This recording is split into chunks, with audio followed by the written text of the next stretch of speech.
Bonjour à tous et bienvenue sur l'Argus. Vous connaissez sans doute tous Smart, ce constructeur automobile allemand spécialisé à l'origine dans la fabrication de petites voitures. Eh bien cette définition n'est plus valable puisque la marque a totalement changé de politique. Terminé, les petites voitures de moins de 3 mètres placent désormais à des véhicules plus grands, 100% électriques et bien évidemment au format de SUV. Alors après avoir présenté en 2022 son #One, qui a d'ailleurs pris un petit peu de retard à l'allumage mais qui arrive progressivement en concession, Smart présente son deuxième modèle de sa nouvelle gamme baptisé #3, que l'on pourrait décrire un petit peu comme une version coupée de l'One, à quelques détails près vous allez voir. Alors pourquoi à quelques détails près? Eh bien tout simplement parce qu'en termes de dimension, ce nouvel #3 mesure 4,40 m pour longueur, soit 13 cm de plus que son petit frère l'One. Et il est aussi moins haut de 8 cm puisqu'il culmine à une hauteur de 1,56 m et ça on le remarque assez bien visuellement avec son look plus ramassé que l'One. Si l'on se penche sur le design, justement on retrouve le même style à peu près que l'One, mis à part cette ligne de toit fuyante. Sur la face avant on retrouve ces blocs optiques en forme d'amande qui adoptent une signature lumineuse un petit peu différente que sur son petit frère. Ils sont reliés par un bandeau lumineux. Même chose à l'arrière où le bandeau lumineux court sur toute la largeur du haillon. Haillon sur lequel on retrouve un petit béquet qui amène une petite touche de sportivité.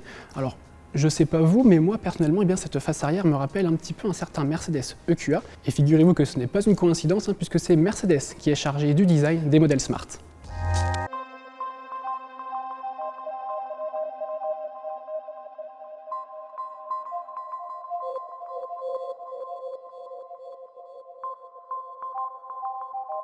Pas de surprise non plus à l'intérieur, on retrouve la même ambiance que dans l'One, avec la présence de cet écran tactile central de 12,8 pouces, de série qui trône au sommet de la planche de bord. Il est complété par un combiné d'instrumentation numérique de 9,2 pouces derrière le volant et lui-même associé à un affichage tête haute de 10 pouces. Alors on note quand même quelques différences entre les deux modèles, notamment au niveau de la console centrale avec des aérateurs qui deviennent ronds sur ce modèle alors qu'ils sont plus allongés comme on a au niveau des extrémités sur l'One, et puis cette console centrale surélevée, puis ces petits volets, hop, juste ici, qui rappellent évidemment les modèles Mercedes.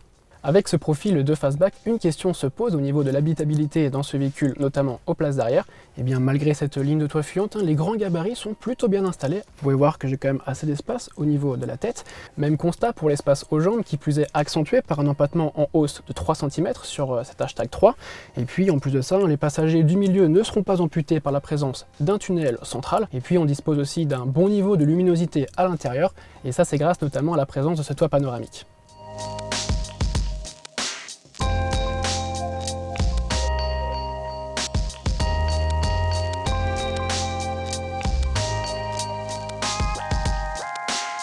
Venons-en maintenant à la partie technique.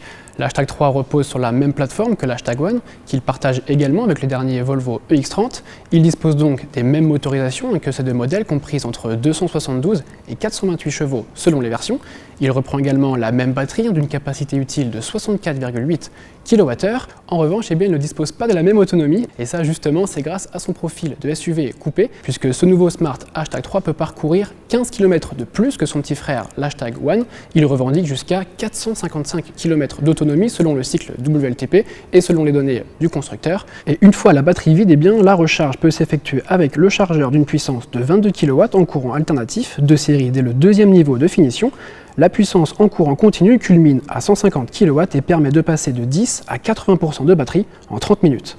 Au lancement en France, au premier trimestre 2024, le catalogue de la Smart #3 sera composé de 4 versions, dont une Brabus, caractérisée par ses éléments de carrosserie sport, des roues de 20 pouces et surtout sa puissance de 428 chevaux. Une série spéciale 25e anniversaire complétera également le catalogue, car oui, en 2023, Smart fête son quart de siècle et souhaitait marquer le coup avec cette édition limitée à 1000 exemplaires.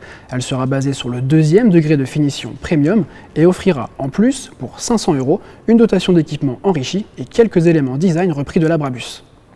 Côté prix, un porte-parole du constructeur nous a confié que les tarifs de ce nouvel #3 devraient être légèrement supérieurs de 2000 € par rapport à son petit frère l'One. Cela situerait le ticket d'entrée de gamme aux alentours des 42 300 €, hors déduction du bonus écologique. Par rapport à la concurrence, c'est moins cher qu'un Mercedes EQA.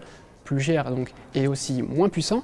Et finalement, eh bien, le principal concurrent de ce nouvel Hashtag 3 pourrait être le nouveau Peugeot i3008 qui arrivera en France à peu près dans les mêmes délais que ce Smart Hashtag 3 et qui adopte lui aussi ce profil de SUV coupé.